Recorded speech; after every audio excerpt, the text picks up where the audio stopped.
Idinetalya na ang ilan sa mga natuklasan ng Independent Commission on Infrastructure. Kabilang ang bahay ni dating Congressman Zaldico sa Pasig na hindi tinitirhan kundi imbakan lang umano ng pera. Pati ang itinatayong proyekto ng DPWH na para lang umano protektahan ang ari-arian niya at ng isang COA commissioner sa Bulacan. Nakatutok si Joseph Morong. Dahil closed door ang pagdinig ng Independent Commission for Infrastructure o ICI, pili ang mga detaling nalalaman ng publiko tungkol sa testimonya ng mga humaharap dito.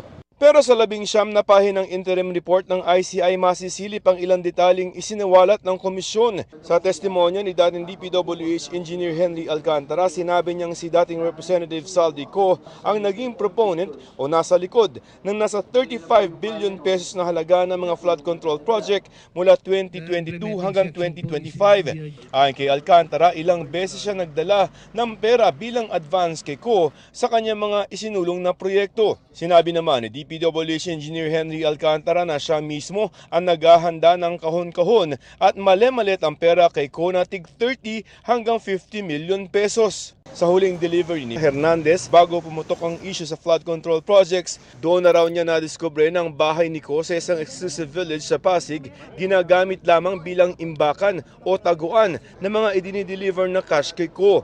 Wala daw mga muebles sa loob at ang laman puro maleta mula sa iba't ibang sources. Ayon rin kay Alcantara, ang mga flood control projects naman kung saan sangkot umano si Commission and Audit Commissioner Mario Lipana para lamang daw protektahan ang mga ari-arian niya at ni Ko sa Bustos, Bulacan. At ang in charge sa mga ito ay ang engineer na itinalaga ni Alcantara. Ang mga testimonya ni Alcantara, Hernandez at DPWH Assistant Engineer JP Mendoza ang ginamit na basehan ng ICI para pakasuhan ito sa ombudsman ng plunder, bribery, graft at iba pa sina Senador Jinggoy Estrada at Joel Villanueva, si Ko at 3 iba pa. Itinanggi ni Estrada at Villanueva ang aligasyon.